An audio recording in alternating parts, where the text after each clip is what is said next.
नमस्कार, 12 बजे की 12 बड़ी खबरों में आप सभी दर्शकों का स्वागत है और मैं हूं आपके साथ अखंड राय। और आप देख रहे हैं उत्तर प्रदेश का तेजी से बढ़ता हुआ digital platform IBC 24 Uttar Pradesh Uttarakhand. 12 बजे की महत्वपूर्ण खबरों की शुरुआत करते हैं। आपको बता दें, नेता प्रतिपक्ष राहुल गांधी 2 दिवसीय दौरे पर रायबरेली पहुंचे हैं। उससे पहले वो लखनऊ एयरपोर्ट पर उतरे थे, जहां पर कांग्रेस के प्रदेश अध्यक्ष अजय राय ने उनका स्वागत किया। साथ में जो कांग्रेस विधानमंडल दल की नेता है आराधना मिश्रा मोना, उन्होंने भी कांग्रेस के नेता राहुल गांधी, नेता प्रतिपक्ष का स्वागत किया। आपको बता दें, जब वो रायबरेली के निकले तो जगह जगह उनका स्वागत किया। इस दरमियान राहुल गांधी समाजवादी पार्टी के कार्यकर्ताओं से भी मिले। वहीं उनका ढोल नगाड़े के साथ भी बछरावा में बैंड बाजों के साथ स्वागत किया गया। लेकिन एक तस्वीर बड़ी शानदार आई है, जहां पर देखने को मिला है कि उत्तर प्रदेश सरकार के, योगी सरकार के जो मंत्री हैं दिनेश प्रताप सिंह, जो कभी साये की तरह राहुल गांधी प्रियंका गांधी के साथ रहते थे, उनकी बैठक में या उनके दौरे से पहले या उनकी संभावित क्षेत्रों पर जहां पर उनकी अगली बैठक होने होती थी, वहां पहले पहुंच जाया करते थे। आज जब वो बीजेपी में शामिल हुए हैं तो वो उनका ही विरोध करते हुए नजर आए हैं और रास्ते में उनके काफिले को इस वजह से रोकना पड़ा है। आपको बता दें कि योगी सरकार के मंत्री दिनेश प्रताप सिंह धरने पर बैठ गए और ये वजह बताई जा रही है कि जिस प्रकार से जब वोट अधिकार यात्रा निकाल रहे थे राहुल गांधी, तो कांग्रेस के कार्यकर्ताओं द्वारा जो पीएम मोदी की मां के बारे में अपशब्द किए गए थे, इसी को लेकर के, माफी मांगने के विरोध को लेकर के वो धरने पर बैठ गए थे, जिसकी वजह से उनके काफिलों को 1 किलोमीटर पहले ही रोक दिया गया था। कहीं ना कहीं जिस तरीके से पूरी की पूरी खबर आ रही है, क्योंकि 2 दिनों का दौरा है, आज और कल, क्योंकि आज वो बैठक भी करेंगे, कल दूसरी तरफ कल दिशा की मीटिंग में शामिल भी होंगे। तो कहीं ना कहीं जिस तरीके से योगी सरकार के जो मंत्री है दिनेश प्रताप सिंह, आज जब उनके काफिले पहुंचने वाला था उससे पहले धरने पर बैठ गए, तो कहीं ना कहीं इस तरीके के कयास लगाए जा रहे हैं कि कल दिशा की मीटिंग होगी और वहां पर वो शामिल हो सकते हैं। तो वहां पर किस तरीके का नजारा होगा, ये भी देखने और दिलचस्प बात होगी। अब चलते हैं, हमारे सहयोगी हमारे साथ जुड़े हुए हैं, तमाम हमारे साथी जुड़ गए हैं, तो एक एक करके उनके पास चलेंगे और आज की जो बड़ी खबरें हैं वो उनसे जानेंगे। इंद्रवीर हमारे साथ आदर्श हमारे साथ जुड़ गए हरदोई से। आदर्श, कौन सी बड़ी खबर है?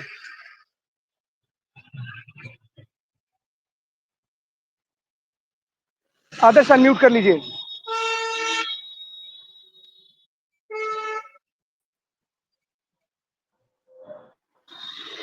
आवाज आ रही है? आ रही है। आदर्श बताइए। देखिए, आज हरदोई जनपद में एक बहुत बड़ी गर्व की बात है। अयोध्या राम मंदिर ट्रस्ट की बैठक में एक बहुत बड़ा निर्णय लिया गया था। राम मंदिर ट्रस्ट के सदस्य कामेश्वर चौपाल के निधन के बाद उनका जो रिक्त पद हो गया था, उन्हीं के ही समाज सेवक मोहन सिंह सर कमर से चुनाव राम मंदिर ट्रस्ट का सदस्य किया गया है। आज हमारे बीच में और जो है मोहन राव जी जयपुर से महाराष्ट्र दिखाई दिए हैं और हमारे साथ बैठे भी हैं। जो अयोध्या जो राम मंदिर उसके प्रति है, हम उनसे जानना चाहेंगे वो क्या कहना चाहेंगे। सर, आपको तो सर पहले बहुत बहुत शुभकामनाएं IBC 24 से। सर, आप क्या कहेंगे? जी धन्यवाद। कल 9 सितंबर 2025 को शाम के 5 बजे के आसपास मुझे श्री राम जन्मभूमि तीर्थ क्षेत्र के महामंत्री श्री चंपत राय जी का फोन आया और उन्हें बताया कि आपका न्यासी के रूप में समाविष्ट आपको किया गया है। तो ये सुनकर के मुझे अत्यंत हर्ष हुआ, बहुत खुशी हुई, मन उत्साहित हुआ और हमारे परिवार में जब हमने सबको बताया तो सभी बहुत खुश हुए। सभी ने हमें बधाई दी और परिवार के लोगों ने ही, हरदोई के सभी लोग हमको, सभी लोगों ने मिलकर के अत्यंत उत्साह से हमको बधाई दी और मिठाई भी खिलाई, स्वागत किया, बताया कि बहुत अच्छा ये हुआ। और इस प्रकार से कल हमारा जो हमको ये श्री चंपत राय जी ने सूचना दी, उसके हिसाब से मुझे बहुत अच्छा लग रहा है और प्रभु राम के चरणों में सेवा करने का मुझे अवसर मिलेगा, ये मुझे मेरे लिए बहुत ही गौरव की बात है। तो सर, ये आपको जानकारी जैसे मिली तो सर आपको खुशी तो खैर हुई होगी, लेकिन हरदोई जनपद वासी को भी काफी खुशी है सर। इसलिए हरदोई वासी क्या कहेंगे? मैं रहने वाला मूलतः इसी हरदोई का हूँ। लखनऊ विश्वविद्यालय से मैंने MSc किया जियोलॉजी में। तत्पश्चात मैं परमाणु ऊर्जा विभाग में वैज्ञानिक के पद पर चला गया था, काम किया। तत्पश्चात 1978 में मेरा सिलेक्शन आईएफएस में हुआ और महाराष्ट्र राज्य में मैं पोस्टेड था। अलग अलग जगह पर पोस्टिंग रही मेरी, तो उसमें मैं डीएफओ भी रहा, कंजर्वेटर रहा, चीफ कंजर्वेटर रहा और additional principal chief conservator forest के पद पर रहा। 2012 में मैं रिटायर हुआ और रिटायर होने के बाद में मैं फिर अपने इस मूल जनपद हरदोई में वापस आ गया। यहाँ पर मैं ये रहते हुए मैं जो सेवा कार्य करता हूँ और राष्ट्रीय स्वयंसेवक संघ से काम करते हुए सक्रिय रूप से अलग अलग दायित्वों का मैंने निर्वहन कर रहा हूँ। मैं पहले मैं हरदोई नगर के नगर संचालक, तत्पश्चात हरदोई जिला के जिला संचालक, तत्पश्चात अवध प्रांत के प्रांत संचालक के दायित्व पर था और इस समय मैं पूर्वी उत्तर प्रदेश क्षेत्र के क्षेत्र संचालक के पद पर कार्यरत हूँ, उसके दायित्व का निर्वहन कर रहा हूँ। इस प्रकार से मेरी और अभी कल जो सूचना मिली है उसमें मुझे अभी श्री राम जन्मभूमि के क्षेत्र का न्यास का भी दायित्व मिला है। आप सवाल कर सकते हैं। आदर्श बिल्कुल सर, जिस तरीके से एक बड़ी जिम्मेदारी आपको मिली है, क्योंकि करोड़ों भक्तों की जो आस्था है, आस्था का विषय है राम मंदिर, और जिस तरीके से जब से बन करके ये तैयार हुआ है तो कहीं ना कहीं एक लंबी कतारें देखने को मिलती हैं। तो जिस तरीके से आपको एक बहुत बड़ी जिम्मेदारी मिली है और आप इसको पा करके बड़े अभिभूत भी हैं, तो क्या कुछ आपके पास जो जिम्मेदारी है इसको लेकर के, जो वहां पर राम भक्त पहुंचते हैं, जो श्रद्धालु वहां पर पहुंचते हैं, इसको लेकर के क्या कुछ आप वहां पर आपसे एक्सपेक्टेशन कर सकते हैं? क्योंकि श्रद्धालुओं की बड़ी तादाद लगातार जब से राम मंदिर का निर्माण हुआ है, बड़ी तादाद में श्रद्धालु अपने आराध्य के दर्शन के लिए पहुंचते हैं। तो क्योंकि एक बड़ी जिम्मेदारी आपके कंधों पर है और आप जिस तरीके से आरएसएस में एक अलग अलग भूमिका और एक अलग अलग जिम्मेदारी संभाली है, यहाँ पर भी आपको एक बड़ी जिम्मेदारी मिली है, इसको आप कैसे देखते हैं? जी, ये जो जवाबदारी मिली है उसका निर्वहन मैं करूंगा, क्योंकि मुझे जो प्राण प्रतिष्ठा कार्यक्रम हुआ था उसमें मुझे जो रहने का अवसर भी मिला। वहां पर ये जो आप बता रहे हैं वो सही है। अब जो काम किया जाएगा वो तीर्थ क्षेत्र के जो न्यास है उस न्यास से इस सूचना के अनुसार जो भी कहा जाएगा उससे मैं उस सभी कार्य को दायित्व का निर्वहन करने का प्रयत्न करूंगा। सर बहुत बहुत धन्यवाद आईबीसी के साथ जुड़ने के लिए, और बिल्कुल बड़ी बात है आपके लिए, आपके परिवार के लिए और पूरे देश के लिए भी, क्योंकि देखिए राम मंदिर ट्रस्ट और राम मंदिर एक बहुत बड़ी श्रद्धा का विषय है तमाम श्रद्धालुओं के लिए। करोड़ों की तादाद में वहां पर लोग पहुंच चुके हैं और लाखों की तादाद में वहां पर लोग जाते भी रहते हैं। तो ऐसे में इतनी बड़े पद की एक जिम्मेदारी मिलना अपने आप एक बड़ी बात है, और हरदोई जनपद के साथ साथ पूरे देश के लिए और आपके लिए भी गौरव की बात है। बहुत बहुत धन्यवाद हमारे साथ जुड़ने के लिए सर, बहुत बहुत धन्यवाद आपका। इंद्रवीर हमारे साथ जुड़ चुके हैं रायबरेली से। इंद्रवीर, राहुल गांधी 2 दिवसीय दौरे पर रायबरेली पहुंच गए हैं। सबसे बड़ी खबर आ रही है कि योगी सरकार के मंत्री दिनेश प्रताप सिंह उनके काफिले के पहुंचने से पहले ही धरने पर बैठ गए थे, और ये मामला बताया जा रहा है कि जिस तरीके से वोट अधिकार यात्रा के दरमियान कांग्रेस कार्यकर्ताओं को ने जो देश के प्रधानमंत्री नरेंद्र मोदी उनकी मां के लिए जिस तरीके का शोभनीय अभद्र टिप्पणी की थी, उसको लेकर के, माफी मांगने को लेकर के दिनेश प्रताप सिंह धरने पर बैठ गए थे। इंद्रवीर अनम्यूट कर लीजिए। राहुल, देखिए अखंड, मैं बता दूं, राहुल गांधी अपने 2 दिवसीय संसदीय क्षेत्र में जो है दौरे पर है, और इसमें सबसे बड़ा अहम जो है दिशा मीटिंग, क्योंकि ये तीसरी दिशा मीटिंग ऐसी होगी जिसमें राहुल गांधी अपनी अध्यक्षता करने जा रहे हैं, और उसको लेकर के लगातार जब से वो सांसद बने 2024 लोकसभा में वो तीसरी बार इस दिशा मीटिंग को रिप्रेजेंट करेंगे। देन इसके बाद अगर बात करें तो लगातार जिस तरीके से सुर्खियों में राहुल गांधी बने हुए वोट अधिकार यात्रा को लेकर, वोट इलेक्शन कमीशन को और केंद्र सरकार के ऊपर जिस तरीके टारगेट करे, उसको कहीं ना कहीं देखते हुए बिहार में जब अभद्र टिप्पणी की गई देश के प्रधानमंत्री की मां को और उनके ऊपर अभद्र टिप्पणी, उसको लेकर के आज सूबे के मंत्री दिनेश प्रताप सिंह लगातार जो है अपने समर्थकों के साथ, अगर बात करें तो वहीं पे बीते दिनों में उनके बेटे जो आर्चनपुर ब्लॉक से ब्लॉक प्रमुख है पीयूष प्रताप सिंह, उन्होंने भी जो है डिग्री कॉलेज पे राहुल गांधी का पुतला दहन करने की कोशिश करी थी, लेकिन शासन प्रशासन ने उनको वहां पे रोकने की कोशिश करी, रोका भी था, लेकिन उन्होंने वो अपनी उसमें कामयाब नहीं हुए थे कुछ हद तक। लेकिन उसके बाद आज सूबे के मंत्री दिनेश प्रताप सिंह खुद हजारों की तादाद में बटोही रिसोर्ट के पहले हरचंदपुर विधानसभा में हाईवे जाम किया है और कहा है कि देश के प्रधानमंत्री की मां के ऊपर और इस तरीके के उसमें जो ये अभद्र टिप्पणी की गई, ये कहीं से किसी की भी मां के ऊपर ये टिप्पणी थी। और मैं दिखा दूं आपको, राहुल गांधी का काफिला अब वहां से लगभग 1.5 घंटे लेट है, और 1.5 घंटे लेट होने के बाद 1 घंटे लगभग पौना घंटा लेट है, और अब ये यहाँ जो है पहुंच रहा। आप देखिए, ये अब काफिला अब यहाँ आना शुरू हुआ है, और यहाँ राहुल गांधी, ये देखिए प्रजापति महासभा रायबरेली प्रतिभा सम्मान समारोह एवं सम्मेलन का आयोजन किया गया, जिसमें राहुल गांधी अब यहाँ उनका काफिला पहुंच रहा है। वहां से अब निकले, क्योंकि सूबे के मंत्री दिनेश प्रताप सिंह लगातार वहां अपने समर्थकों के साथ बने हुए थे, लेकिन शासन प्रशासन पीएससी जिस तरीके से लगातार ये अपनी और पैरामिलिट्री मतलब बाहर से आई हुई पुलिस, डीएम, एसपी, ये देखिए राहुल गांधी ये जा रहे हैं। आप देख सकते हैं कि राहुल गांधी अब यहाँ पहुंचे हैं, इनकी अपनी खुद की अपनी ये सारी चीजें व्यवस्था है। अब इसको जो है ये संबोधित भी करेंगे।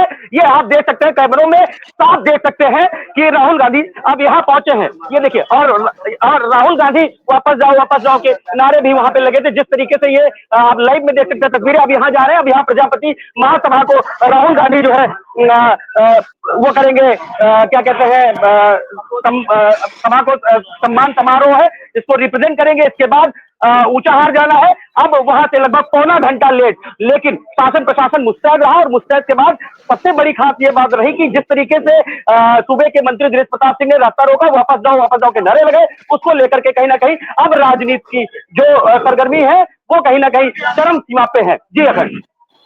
इंद्रवीर, सबसे बड़ी बात है कि यही दिनेश प्रताप सिंह है जो कभी साये की तरह गांधी परिवार के साथ रहते थे, और कोई भी जब बैठक होती थी हमारे साथ दिनेश दीपक सिंह आ गए हैं। मैं आपसे 2 मिनट लाइव में हूँ, एमएलसी है अमेठी से। सर, अभी मंत्री दिनेश प्रताप सिंह ने रोड जाम किया, और क्या कहना चाहेंगे आप उस पर? देखिए, ये बड़ी अच्छी हरकत थी।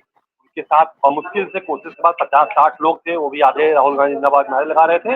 और कम से कम एक मंत्री के नाते उन्हें अपने गली में करनी करनी चाहिए, कहावत नहीं आती है, अपने घर के स्कूल के सामने, बाउंड्री के सामने। तो गली में एक मंत्री को इस तरह से हरकत नहीं करनी चाहिए। कम से कम उन्हें अटल जी को पंक्ति याद रखनी चाहिए कि छोटे मन से कोई बड़ा नहीं होता। उन्होंने बहुत छोटापन दिखाया है एक मंत्री के नाते।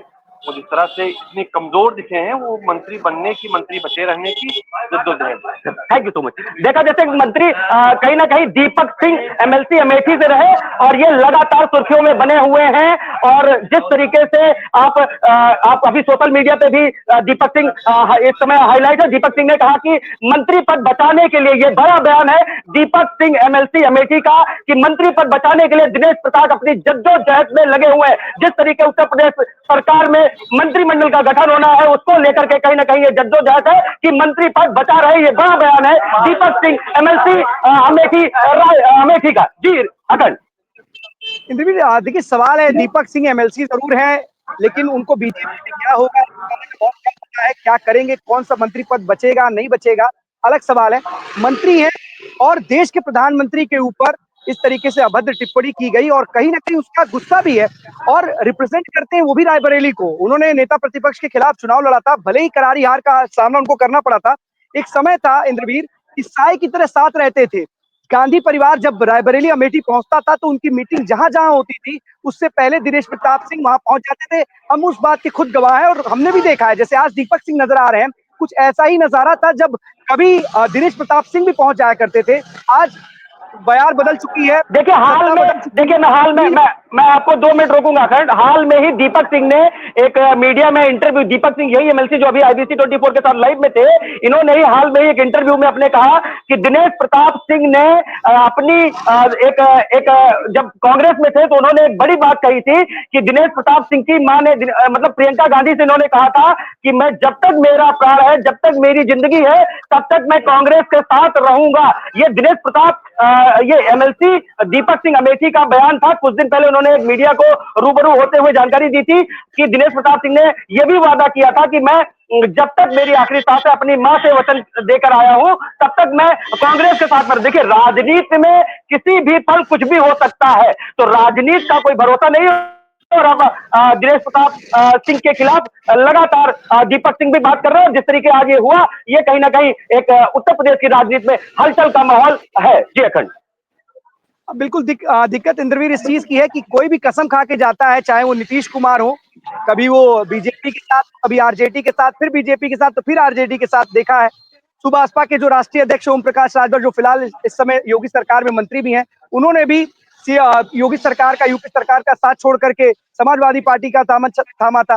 तो तमाम ऐसी गतिविधियां आती हैं, चाहे सपा बसपा मिल जाए, कांग्रेस सपा मिल जाए, कोई किसी के साथ मिल जाए, जो विरोधी है, दुर्विरोधी है, कसम तमाम तरीके के लोग खाते हैं, लेकिन इसका पालन नहीं करते। लेकिन सबसे बड़ी बात है कि कल जब आज राहुल गांधी पहुंचे हैं तो दिनेश प्रताप सिंह ने उनका विरोध किया है। अब देखने वाली बात होगी कल जब सपा की मीटिंग होगी, और हो सकता है ये दोनों का आमना सामना हो, वहां पर किस तरीके का नजारा होता है और किस तरीके की बयानबाजी भी हो सकती है, क्योंकि कहीं ना कहीं जब दोनों एक दूसरे के सामने होंगे, आमने सामने होंगे, क्या कुछ निकलेगा, ये भी एक दिलचस्प नजारा होगा वहां दिशा मीटिंग में। You are absolutely right. और बिल्कुल अब रायबरेली की राजनीति में कहीं ना कहीं एक बड़ा मोड़ आने वाला है। जिस तरीके से कल दिशा मीटिंग में राहुल गांधी के बगल में अगर बात करें तो मंत्री दिनेश प्रताप सिंह बैठते हैं, उनके बेटे पीयूष प्रताप रहते हैं, और आला कमान जिले का जो अधिकारी है वो रहता है, और जिले भर के जो नेता है, पक्ष हो या विपक्ष हो, इस दिशा मीटिंग को रिप्रेजेंट करते हैं। इसमें विकास कार्यों का जायजा लिया जाता है। तो उस तरीके से जब ये कल दोनों आमने सामने बैठेंगे तो एक अलग माहौल होगा। बिल्कुल अखंड। हाँ बिल्कुल इंद्रवीर, वो देखने वाली तस्वीरें होंगी आज फिलहाल क्या होता है, क्योंकि विरोध तो कर दिया है मंत्री जी ने।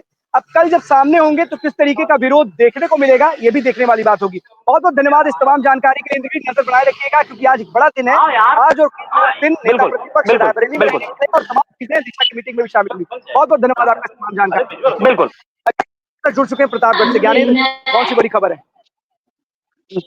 बिल्कुल अखंड, देखिए मैंने कल एक बात छेड़ी थी कि ऐतिहासिक बरस मिलाप होता है और इस पे पूरे उत्तर प्रदेश की नजर होती है, हर एक अधिकारियों की नजर होती है। मैंने कल एक वादा किया था कि मैं आऊंगा तो प्रूफ के साथ आऊंगा, और मैं कभी भी ऐसी कोई खबरें नहीं दिखाता कि जिससे सरकार की छवि धूमिल हो या प्रशासन की छवि धूमिल हो। मेरे पास कुछ विजुअल्स है, उस विजुअल के साथ में आना चाहूंगा, और फिर उसके बाद मेरे साथ रामलीला कमेटी के लोग भी हैं, मैं उन्हीं से सीधे बात करूंगा कि क्या है। पहले वो विजुअल्स अगर चल जाते और फिर उसके बाद मैं सीधे रामलीला कमेटी की ओर जाऊंगा, क्योंकि बातें बहुत होती हैं लेकिन प्रशासन के दावे झूठे निकलते हैं।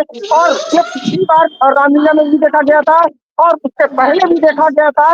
लगातार हर बार भारत मिलाप के समय केवल खासतौर पर बिजली विभाग और पीडब्ल्यूडी विभाग का बहुत ही मनमाना चेहरा देखने को मिलता है। जब तक कोई भी प्रशासनिक अमले का बड़ा अधिकारी इन्वॉल्व नहीं होता है, तब तक ये छोटे अधिकारी जो है एक्टिव नहीं होते। विजुअल्स है, विजुअल के साथ आगे मैं बात करूंगा अगर विजुअल प्ले हो जाए तो। बिल्कुल ज्ञानेंद्र, चलिए तब तक बताइए आप अखंड अखंड आपकी आवाज नहीं आ रही है, पूर्व से चाहूंगा कि म्यूट लगा लें। ज्ञानेंद्र, आवाज आ रही है आपको मेरी? बिल्कुल बिल्कुल। ज्ञानेंद्र, का जिस तरीके की लापरवाही देखने को मिल रही है वो विजुअल जरूर चलेंगे, लेकिन तब तक जरा बताइए कि किस तरीके की लापरवाही देखने को मिल रही है उन तमाम लोगों के जिनके कंधों पर जिम्मेदारी है। जरा आईबीसी के दर्शक भी देखें कि किस तरीके की लापरवाही प्रशासन के लोगों के द्वारा की जा रही है या फिर जो जिम्मेदार हैं उनके द्वारा की जा रही है। बिल्कुल, अगर इनपुट चाहूंगा कि इनपुट अगर वो विजुअल एक बार चला देता फिर उसके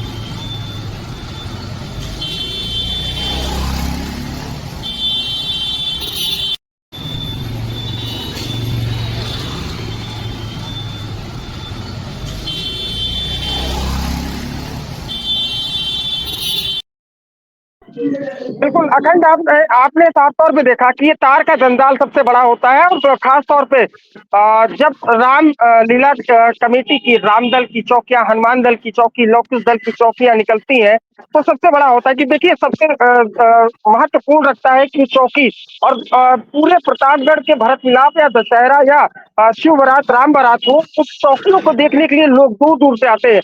आसपास के जिले को छोड़ दे कि लोग अपनी छुट्टियां जो प्राइवेट जॉब्स बाहर करते हैं वो होली दिवाली ना आना पसंद करके भरत मिलाप पे आना पसंद करते हैं, और उन चौकियों की लाइटिंग को देखने के लिए, साज सज्जा को देखने के लिए, प्रभु के दर्शन करने के लिए खास तौर पे आते हैं। और सबसे बड़ी बात होती है कि जो यार दोस्त बाहर होते हैं वो दिवाली, रक्षाबंधन छोड़ करके भरत मिलाप जरूर देखने आते हैं। उसे एक मैं भी था कि आज से 14 साल पहले जब मैं दिल्ली रहता था तो मैं केवल भारत मिलाप देखने के लिए आता था, वो मेरे ऊपर भी लागू हुआ है। लेकिन मेरे साथ रामलीला कमेटी के अध्यक्ष है, सीधे बात करते हैं, मंत्री हैं उनसे भी बात करेंगे और सीधे तौर पर पूछेंगे, क्योंकि पिछली बार देखा गया था एक रूट जहां से रामदल गुजरता था वो था कपूर चौराहा से लेकर के जामा मस्जिद तक का सड़क का निर्माण। और साफ तौर पे देखा गया था कि किस तरीके से प्रशासन से लगातार अध्यक्ष मिले थे, मंत्री मिले थे, संरक्षक मिले थे, लेकिन लगातार एसडीएम से लेकर के डीएम तक एक पत्र दिया गया था, वो भी नहीं मिला। लाभ बीतने के बाद आपने बना दिया जो ऐतिहासिक भरत मिलाप है, उस दौरान आपने नहीं बनाया तो आपने क्या बनाया? और उस समय कहाँ से टोकियो निकली थी? फिलहाल रामलीला कमेटी ने उस रूट को भी कैंसिल कर दिया था। रामलीला कमेटी की एक मंशा होती है कि हर एक रोडों पर, हर एक जगहों पर जो है रथ पहुंचे, प्रभु के दर्शन करें, क्योंकि ये एक ऐसा जिला है जहां से भगवान श्री राम जब 14 वर्ष के वनवास के लिए निकले थे तो प्रतापगढ़ माँ बेला देवी होते हुए जो है चित्रकूट की ओर बढ़े थे। तो इसीलिए उत्तर प्रदेश के मुख्य योगी आदित्यनाथ ने साफ तौर पर रामगमन मार्ग दिया, अयोध्या से सीधे कनेक्ट करता है चित्रकूट के लिए। दूसरा सबसे बड़ी चीज कि 4 लेन बनाया जा रहा है, लेकिन अब शहर की बात करें तो देखा गया था कुंभ में, अगर कोई कुंभ स्नान करने आ रहा था महाकुंभ, तो अयोध्या के लिए जरूर जा रहा था, यही वो रोड था। किस तरीके से कुंभ में प्रशासन ने, पुलिस ने अपनी मनमानी की और अब फिर से मनमानी पे उतरे हुए हैं। सीधे अजय जी और आगे सीधे देखिए रामलीला के अध्यक्ष है संजय खंडेलवाल, इन्हीं से बात करते हैं। मंत्री हैं विपिन जी, सीधे तौर पे आप पूछना चाहेंगे, क्या कहना चाहेंगे जिस तरीके से तारों का जंजाल है, क्या कहना? दारू के जंजाल के बारे में यही है कि हमारा नवरात्रि 22 सितंबर से चालू है और 22 सितंबर को पहले नवरात्र हमारे शिव बारात निकलते हैं। शोभा यात्रा 1.5-2 किलोमीटर की लगती है। जनता बिजली विभाग से और जिला प्रशासन से ही उम्मीद चाहते हैं कि जो भी समस्याएं हैं उसको निरंतर सही करा के लाइट बिजली का जो जंजाल है उसको ऊपर करा दें, रोड पे जो तार है उनको किनारे करा दें जिससे कोई घटना न हो, जिससे नवरात्र के 10 दिन 11 दिन जो प्रोग्राम चलते हैं वो सकुशल संपन्न हो सके। देखिए सकुशल संपन्न हो सके। अखंड एक बात ये भी है कि एनएचआई का 4 लेन का काम चल रहा है यहाँ पर। सबसे बड़ी बात होती है, समस्या आ रही है कि 4 लेन का काम चल रहा है और नालों की खुदाई चल रही है, उस पर आपको प्रशासन से क्या कहना चाहेंगे? प्रशासन से यही उम्मीद है कि अगर नवरात्र के पहले कंप्लीट होते तो ठीक है, नहीं तो जहां भी काम जो स्थिति में है वहीं रुकवा दिया जाए। मेला क्षेत्र के अंदर काम न लगाएं जिससे हमारे मेले में व्यवधान आए। हम जिला प्रशासन से ही उम्मीद और सहायता चाहते हैं। बिल्कुल अखंड, आपने साफ तौर पर सुनाई है। मंत्री थे, खास तौर पर एक मंत्री का दायित्व अध्यक्ष से बराबर होता है, अध्यक्ष भी उतने ही दायित्व में रहते हैं। अध्यक्ष भी है, उन्हीं से बात कर लेते हैं कि खास तौर पर देखिए अध्यक्ष जी साफ तौर पर कुछ बोलने पे थोड़ा सा वो हो रहा है, लेकिन मंत्री ने ये साफ तौर पर कह दिया। बिल्कुल देखिए विकास कार्य कराने चाहिए और बहुत अच्छी बात है, विकास कार्यों को रोकना गलत होगा, लेकिन उसकी व्यवस्था, वैकल्पिक व्यवस्था की जो बात कही जा रही है, उस वैकल्पिक व्यवस्था को लेकर के कहीं ना कहीं प्रशासन को कोई कदम जरूर उठाना चाहिए। लेकिन दूसरा सबसे बड़ा सवाल है प्रशासन के लिए या बिजली विभाग के लिए, अगर ये तार का जो जंजाल है, क्या इसको कुछ दिनों में हटाया जा सकता है? ये तार का जो जंजाल जो दिख रहा है सड़कों पर, ये आज ही हुआ है? ये क्या आज लगाए गए हैं, कल लगाए गए, परसों लगाए गए? क्या कि रामलीला कमेटी के बयानों का इंतजार किया जा रहा है कि जब वो बयान देंगे तो उसके बाद उस पर कोई कार्रवाई की जाएगी? कम से कम किसी चीज का इंतजार क्यों करते हैं ये लोग, जिनके कंधों पर उनकी जिम्मेदारी है? कम से कम उनको समझना चाहिए कि जिस समय आपके सर पर कहीं ना कहीं एक त्योहार आके खड़ा है, त्योहारी सीजन में, वो भी प्रतापगढ़ एक तरीके से आध्यात्मिक नगरी का जुड़ाव है। प्रयागराज संगम जाने के भी लोग उधर के कूच करते हैं, अयोध्या जाने के लिए भी लोग उधर से कूच करते हैं, तो आपको तो वहां पर शानदार व्यवस्था बनानी चाहिए। प्रशासन को कम से कम सहयोग की अपेक्षा वहां पर तमाम तरीके से करनी चाहिए। और अगर रामलीला कमेटी ये मांग करता है, चाहे वो विकास कार्यों की बात हो या तारों के जंजाल की, तो कम से कम आपको उस पर कोई विशेष कदम जरूर उठाने चाहिए। क्यों नहीं उठा रहे हैं आप? बिल्कुल अखंड, देखिए मैं आपको साफ तौर पर बताता हूँ कि बिजली विभाग और चाहे पीडब्ल्यूडी विभाग हो, अभी जैसे कुछ एरिए हैं, मैं आपको बता दूं कि केवल ये रामलीला की लेटर की इंतजार करते हैं। और खास तौर पर बता दें कि प्रशासन की ओर से डीएम खुद हर बार का ये नियम होता है, डीएम अपने फंड से पैसा निकाल के खास तौर पे हर विभाग को देता है कि कहते हैं कि जो दशहरा है, भरत मिलाप है, एक ऐतिहासिक रूप से हो जाए। लेकिन जो छोटे अधिकारी होते हैं वो रामलीला के ऊपर टिके रहते हैं। देखिए लोग कहते हैं कि रामलीला बहुत आसानी से हो जाती है, लेकिन एक रामलीला करवाने के लिए ये लोग कितने साहस और कितने जगहों से गुजरते हैं, कितनी मुसीबतों से गुजरते हैं, ये इन लोगों को पता होता है। लाखों की संख्या में लोग आते हैं। भले नवरात्र से एक तरीके से रामलीला कमेटी का प्रदर्शन देखने को मिलता है, शिवरात से लेकर के राम बारात आपने बिल्कुल। किसी जिम्मेदार अधिकारी से, जिम्मेदारों से बात की, इस पर पूछा, आपने सवाल पूछा कि आखिरकार इस तरह की मांग इन लोगों के द्वारा की जा रही है? और बिल्कुल है, तस्वीरों में भी साफ देखा जा सकता है कि आज तो तार पड़े नहीं है, पहले से पड़े, तो इसके लिए कोई वैकल्पिक व्यवस्था, कोई अंडरग्राउंड तमाम तरीके की स्कीम चल रही है, तमाम योजनाएं चल रही है।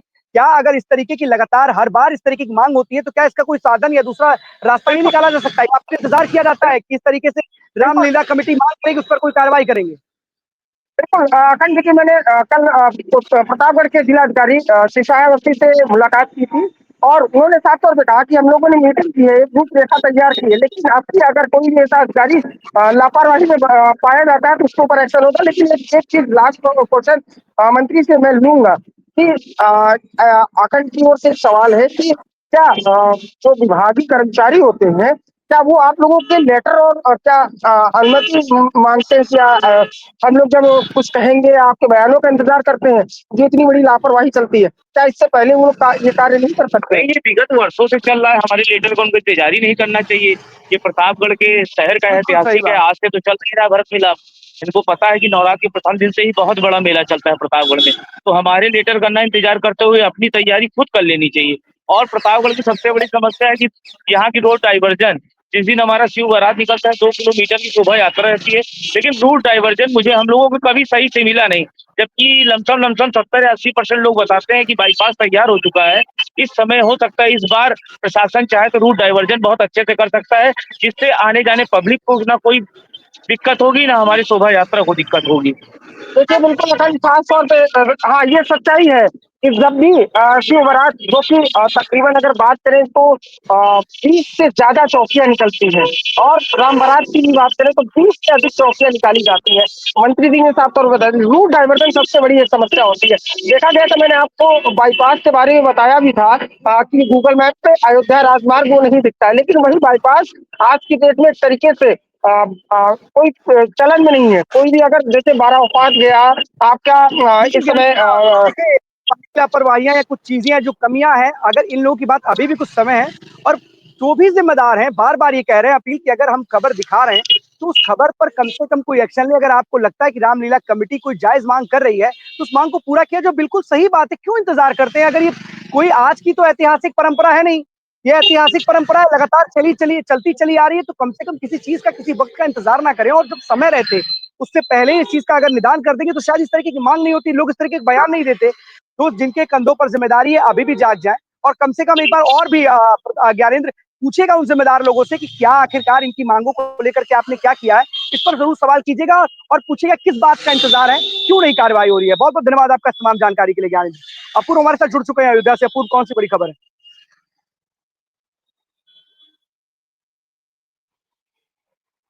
अपूर्व, अनम्यूट कर लीजिए आप।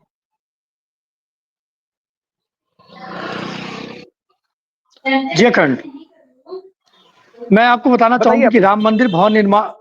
राम मंदिर भवन निर्माण समिति की 3 दिवसीय जो बैठक थी वो संपन्न हो चुकी है और बैठक में जो अहम निर्णय लिया गया है, जो बीते दिनों जो ट्रस्टी थे कामेश्वर चौपाल जी, उनका निधन हो चुका था, तो उनकी जगह पे हरदोई, अभी थोड़ी देर पहले हरदोई से जो आदर्श जी है उन्होंने उनका इंटरव्यू भी किया, उनसे बातचीत भी की, तो उन्हीं के बारे में बात कर रहा हूं कि उनको सर्वसम्मति से कृष्ण मोहन जी को न्यास बनाया गया, न्यासी यानी टेस्ट का मेंबर बना लिया गया है और बकायदा सर्वसम्मति से इनका चयन हुआ है। लेकिन अभी जो विमलेंद्र मोहन प्रताप मिश्र, जो अयोध्या राजा कहे जाते हैं, उनका भी अभी जल्द में ही देहांत हुआ था। अभी उनकी जगह पे वो जो स्थान रिक्त है, अभी जो समिति है राम मंदिर ट्रस्ट है वो इस पर विचार कर रही है, नए सदस्य को लाना चाह रही है। लेकिन सबसे बड़ी बात अखंड में ये बताना चाहूंगा कि जिस समुदाय से जो है कामेश्वर चौपाल जी आते थे, उसी समुदाय के लोगों को ही इसमें रखा जा रहा है। यानी कि इससे अनुमान लगाया जा सकता है कि राजा विमलेंद्र मोहन प्रताप मिश्र ब्राह्मण थे, तो कहीं ना कहीं उनको इसमें भी ब्राह्मण को रखने की संभावना है। जी हाँ बिल्कुल अपूर्व, क्योंकि जिस तरीके की बातें वो बता भी रहे थे और आरएसएस से एक जुड़ाव की बात करते और अपने पद के बारे में भी बता रहे थे, तो कहीं ना कहीं आरएसएस का भी प्रभाव देखने को मिल रहा है। क्योंकि आपने एक बड़ी बात जोड़ी है कि जिस समाज से वो आते थे उसी समाज के व्यक्ति को वहां पर बनाया गया है, तो कहीं ना कहीं एक बात ये भी मानी जाए कि आरएसएस की भी एक अहम या भूमिका है और उसके भी लोगों को इसके अंदर लगातार बनाने की जो है या यूँ कहें कि उनको भी इसके अंदर लाया जा रहा है। क्योंकि जिस तरीके से वो बताते हैं कि आरएसएस की वो इस तरीके की अहम ज़िम्मेदारी समाज की और है भी, तो क्या माना जाए कि आरएसएस का भी जो कहीं न कहीं प्रभाव है, वो भी मंदिर की तरफ दिखाई दे रहा है और साथ ही साथ समाज का भी प्रभाव कि किसी में विद्वेष ना हो, कोई किसी तरीके के सवाल नहीं खड़े हों कि उनके ही समाज के द्वारा उनको बिल्कुल अखंड मैं बताना चाहूँगा कि जो है देखिए राम मंदिर जब आंदोलन हुआ था तो उसमें कहीं न कहीं प्रमुख भूमिका आरएसएस की रही है। इसमें कोई मतलब कि झुठला नहीं सकता है इस बात को। तो कहीं न कहीं वो पहले पायदान पे जितने भी जो आरएसएस के वो जिन्होंने बलिदान दिया है, तो कहीं न कहीं इसका जो समाज से जोड़ा जा रहा है, तो वो आरएसएस के ही लोग अगर चंपत राय की बात की जाए, अनिल मिश्रा की बात की जाए, तो जितने भी ट्रस्टी हैं, वो लगे लोग या तो शंकराचार्य मिलेंगे या तो आरएसएस से जुड़े हुए व्यक्ति मिलेंगे। जी। हाँ, बिल्कुल अपूर्व देखिए कहीं न कहीं ये जिस तरीके से राम मंदिर निर्माण में आपने भी बताया कि राम मंदिर के आंदोलन में भी जिस तरीके की भूमिका निभाई आरएसएस ने, शायद कहीं न कहीं आरएसएस लगातार इस तरीके के जितने भी जगह हैं, वहाँ पर अपनी एक महत्वपूर्ण ये कहते हैं ना कि अपने पास कमांड रखना भी है भी उसके पास और तमाम उनसे जुड़े हुए लोग कहीं न किसी रूप में ज़रूर सदस्य बने। तो जिस तरीके के समाज की बात हो या फिर आरएसएस की बात हो, इस चीज़ का विशेष ध्यान रखा गया जैसा कि अपूर्व ने बताया कि जिस तरीके से उनके ही समाज के व्यक्ति को लाया गया है, फिर दूसरी तरफ जो दूसरे लोग हैं, उनके भी समाज के ऊपर विचार किया जाए कि उनसे जुड़े हुए ब्राह्मण समाज से जुड़े हुए व्यक्ति को ही सदस्य बनाया जाए। तो कहीं न कहीं राम मंदिर को लेकर के लगातार जो खबरें आती रहती हैं, चाहे राम मंदिर ट्रस्ट की बात की जाती है, तो इसमें कि आरएसएस की भूमिका पर भी कई बार सवाल खड़े होते हैं और देश की राजनीति में भी विपक्ष लगातार आरोप लगाता है कि जो देश की सरकार है, वो आरएसएस के नक्शे कदम पर ही चलती है। तमाम इस तरीके की बातें हैं। फिलहाल राम मंदिर ट्रस्ट में जो नामित हुए सदस्य जिनको नई जिम्मेदारी मिली है, वो बड़े अभिभूत थे। वो अभी आईबीसी से बात करते हुए बताया था कि वो पद पर उनको जिस तरीके से उनको जिम्मेदारी मिली है, उसे बड़ी अच्छे तरीके से उसका निर्वहन भी करेंगे और उन्होंने आईबीसी के साथ बात करते हुए तमाम चीजें बताई और बताने का भी प्रयास किया कि आरएसएस ने भी किस तरीके से योगदान दिया है। आपको बहुत-बहुत धन्यवाद इस तमाम जानकारी के लिए आपका। आरएसएस और राम मंदिर का जो लगाव है, जुड़ाव है, इस पर लगातार कई तरीके की बातें निकल कर के सामने आती है। विपक्ष भी लगातार सवाल खड़े करता है, लेकिन जिस तरीके से जो लोग आते हैं उसमें अपूर्व भी बता रहे थे कि आरएसएस से ही जुड़े हुए लोग ज्यादातर हैं। तो आंदोलन की जो भूमिका थी या फिर जिस तरीके की भूमिका आरएसएस निभाई है, शायद वही कारण है कि उनको भी कहीं न कहीं से इसमें शामिल ज़रूर किया जाता है। कुलदीप हमारे साथ जुड़े हुए हैं अमेठी से। कुलदीप, कौन-सी बड़ी खबर है? अनम्यूट कर लीजिए कुलदीप।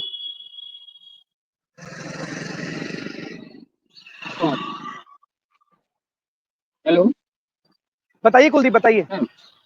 सर, ये आवाज आ रही है सर? आ रही है कुलदीप, बताइए आप। आवाज आ रही है सर?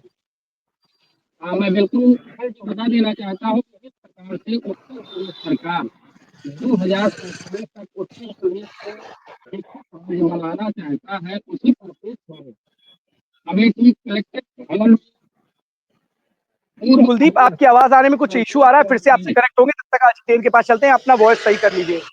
जितेंद्र बस्ती से हमारे साथ जुड़ चुके हैं। जितेंद्र, कौन सी बड़ी खबर है बस्ती से आज? बिल्कुल अखंड, बस्ती से बड़ी खबर की बात की जाए, बीते 25 तारीख की बात की जाए, बीते 25 तारीख को बस्ती के नगर थाना क्षेत्र के एक नवोदय विद्यालय के बालिका जो है वो कुलदीप म्यूट कर लीजिए। बिल्कुल अखंड है। जिस तरीके से बस्ती से बड़ी खबर की बात की जाए, क्योंकि जैसे कि पिछले 25 तारीख को बात की जाए तो बस्ती के नगर थाना क्षेत्र के जो नवोदय विद्यालय से एक लड़की थी, वार्डन से किसी तरह से कोई बाता कहानी होती है, वो विद्यालय से बाहर चली जाती है। लेकिन सबसे बड़ा सवाल अखंड ये कहता है, ये खबर अगर मैं जो आपको बता दे रहा अपने दर्शकों को भी बताना चाहेंगे, ह्यूमन ट्रैफिकिंग जैसा जो मामला है, कहीं ना कहीं इसको देखते हुए सीख लेनी चाहिए, क्योंकि बस्ती में जिस तरीके से कार्रवाई है, वाकई में इस तरह की कार्रवाई का लगातार हो तो शायद लोगों में खौफ भी देखने को मिला। क्योंकि वो जो लड़की जब बाहर आती है तो वहां पे उसको ट्रक ड्राइवर मिलते हैं और ट्रक ड्राइवर उस लड़की को ये कहते हैं कि हम आपको आगे छोड़ देंगे, लेकिन कहीं ना कहीं आगे ले जाने के बाद वो ट्रक ड्राइवर उस लड़की के साथ दुष्कर्म करता है। उसके बाद उसका पेट नहीं भरता, उसका मन नहीं भरता है, तो वो उसको और आगे ले जाता है, वहां ले जाके अपने एक साथी को और बुलाता है, लगातार एक के बाद एक 3 दिन तक लगातार उसके साथ दुष्कर्म करते हैं। उसके बाद उसे अयोध्या ले जाते हैं, फैजाबाद के पास। फैजाबाद में वहां पे आरटीओ ऑफिस के बगल में सीमा राम चौधरी नाम की एक महिला किराए के मकान में रहती है, उसके पास ले जाते हैं। वहां ले जाने के बाद लगातार अखंड उसके साथ वहां पे जो है 3 से 4 दिन लगातार हैवानियत की जाती है। ट्रक ड्राइवर लगातार वहां आते हैं, उसके साथ हैवानियत करते हैं, लेकिन जैसे ही वार्डन की तहरीर पे पुलिस इसमें एक्टिव होती है, तत्काल मुकदमा दर्ज करती है। अपनी जो पुलिस के जो तंत्र है, उनके जो सूत्र है, उसको एक्टिव करती है। एक्टिव करने के बाद में जानकारी लगती है कि उस लड़की को जो है एक गाड़ी में उसको बैठा के उसको कहीं लेके जा रहे हैं, ट्रक में ले जाके। तत्काल पुलिस मुखबिर की सूचना पे एक्टिव होती है, गिरफ्तार करती है। फिलहाल लेकिन उसमें से 5 लोगों को पुलिस ने जो है अरेस्ट किया, लेकिन बात की जाए तो 3 लोग पहले ही अरेस्ट हो गए, लेकिन वो जो मुख्य आरोपी थे अखंड कहीं ना कहीं वो फरार हुए थे। लेकिन पुलिस की मुठभेड़ में उन दोनों को गोली लगती है। फिलहाल उन लोगों को पुलिस द्वारा विधिक कार्रवाई करके जेल भी भेज दिया गया है। लेकिन कार्रवाई सबसे बड़ी अखंड ये होती है किस तरीके से 5 लोगों को मिलके, क्योंकि उस महिला ने साफ ये कबूला है कि वो ह्यूमन ट्रैफिकिंग जैसे काम का वो अंजाम देती थी। उसके यहाँ लड़कियां आती थी, वो उस लड़कियों को आगे सप्लाई करती थी, चाहे दिल्ली हो, मुंबई हो, महाराष्ट्र हो, राजस्थान हो। वो उन जगह पर उस लड़कियों को जो है किसी न किसी ट्रक ड्राइवर या किसी न किसी एक गिरोह के जरिए देती थी। फिलहाल पुलिस ने बड़ी अच्छी सफलता इसमें हासिल की है और दोनों को गिरफ्तार भी कर लिया गया। 5 लोगों को पुलिस ने विधिक कार्रवाई भी की है अखंड। जितेंद्र, ह्यूमन ट्रैफिकिंग एक बड़ी समस्या लगातार बनती जा रही है और जिस तरीके से बच्चियों के साथ और जिस तरीके से लोग इस तरीके के कारनामे कर रहे हैं, लोगों को लेकर के जा रहे हैं, सबसे बड़ा सवाल इसमें इस पूरी घटना पे उठता है, वार्डन ने क्या शिकायत जल्द से जल्द कर दी थी? क्योंकि इतने दिनों का अगर कहीं ना कहीं समय लग जाता तो वार्डन ने शिकायत कब की थी? और अगर शिकायत की थी तो क्या इतना वक्त पुलिस को लग जाता है उन लोगों को गिरफ्तार करने में? बिल्कुल अखंड, जो वार्डन है उसने तत्काल इसकी सूचना पुलिस को दी थी, क्योंकि 25 तारीख की ये घटना थी और तत्काल 26 तारीख को पुलिस उसमें मुकदमा भी दर्ज करती है।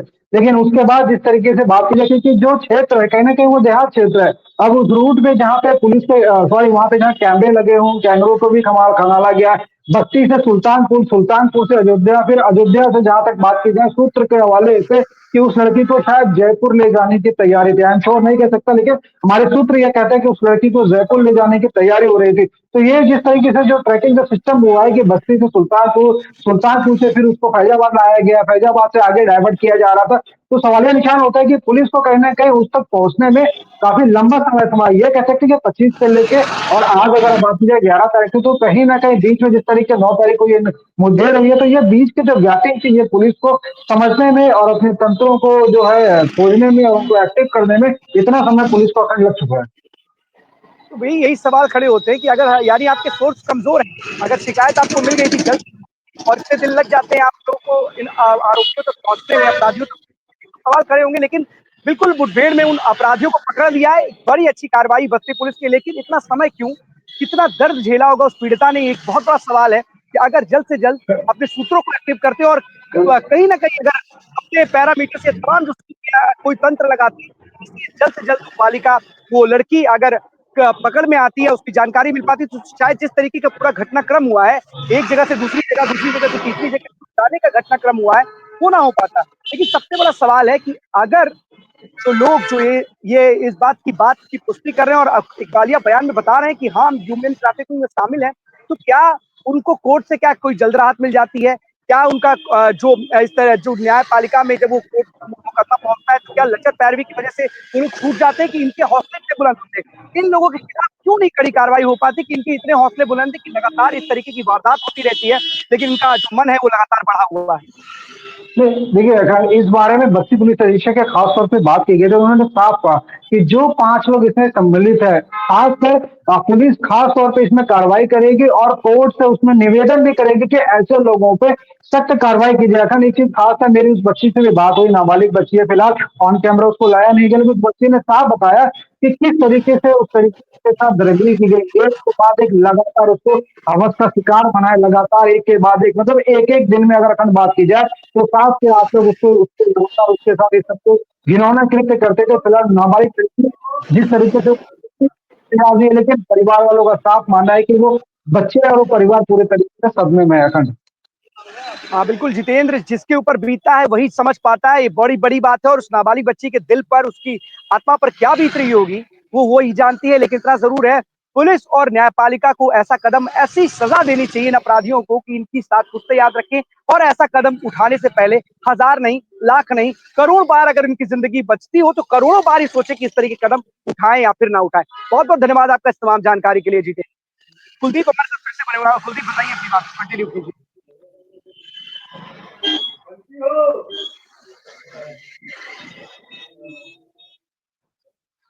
चाहता हूँ कि जिस प्रकार से उत्तर प्रदेश सरकार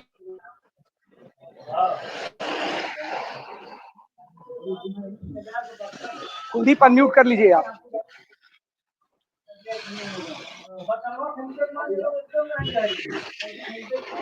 बताइए।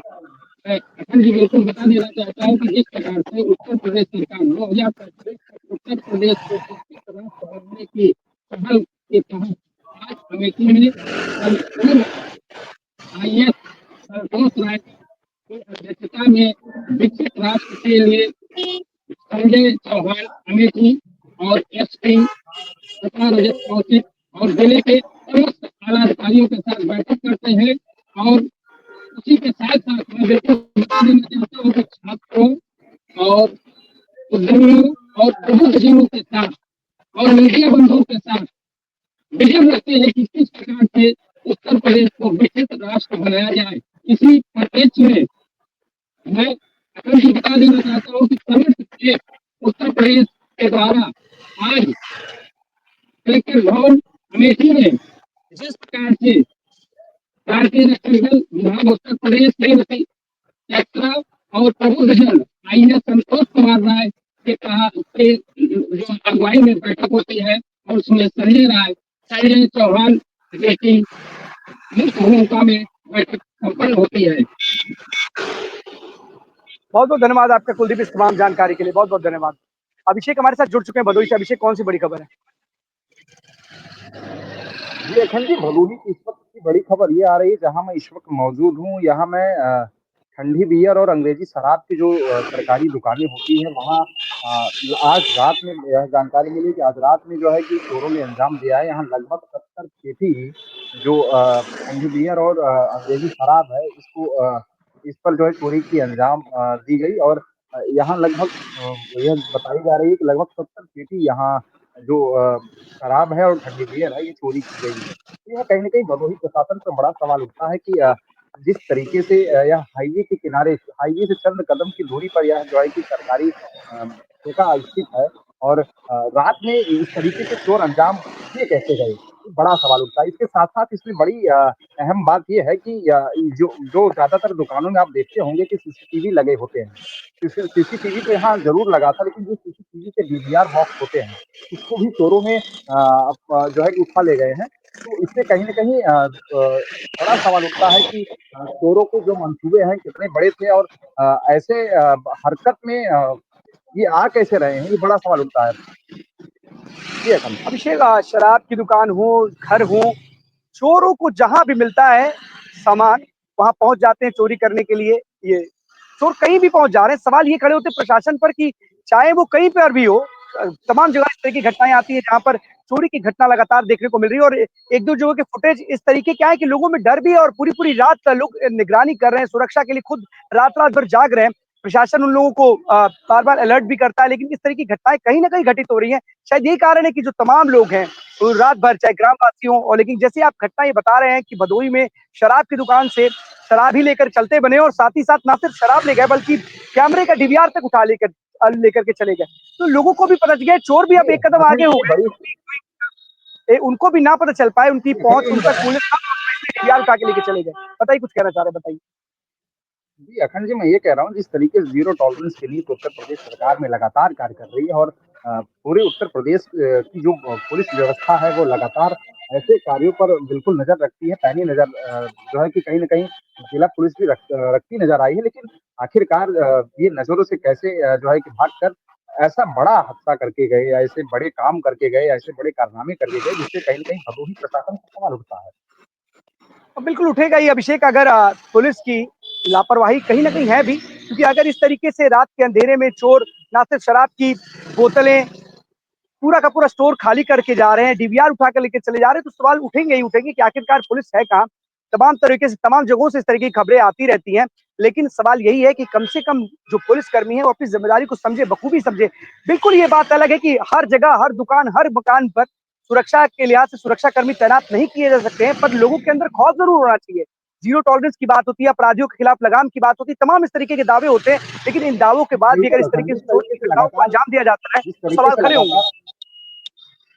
जी, बिल्कुल अखंड, जिस तरीके से लगातार उत्तर प्रदेश सरकार लगातार जीरो टॉलरेंस की नीति की अहम बात की कवायद करती आती है और लगातार जिला प्रशासन भी ऐसे मंसूबे वाले व्यक्तियों पर लगाम लगाती नजर आती है, लेकिन ऐसे अंजाम होने के बाद भी ऐसे कृत्य नजर आते हैं जिससे कहीं न कहीं सवाल उठने पर मजबूर होती है यहाँ की जनता और यहाँ की प्रशासनिक व्यवस्था में जो वास्तव में त्रुटियां हैं, कमजोरियां हैं, वो कब सुधरेंगी ये बड़ा सवाल उठता है।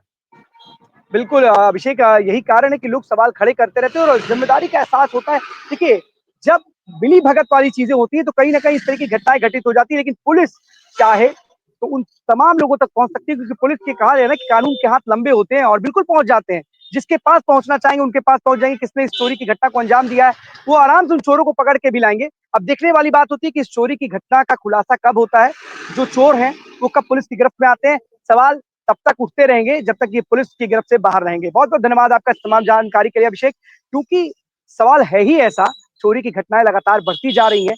लगाम लगाने के लिए पुलिस एक्टिव भी है, लेकिन इस तरह की घटनाओं पर अंकुश पूरी तरीके से नहीं लग पा रहा है। ये एक बहुत बड़ा सवाल है। तो 12 बजे 12 बड़ी खबरों में आज के लिए बस इतना ही। कल हम आपके सामने फिर से होंगे। आज तब तक के लिए दीजिए हमें इजाजत। धन्यवाद।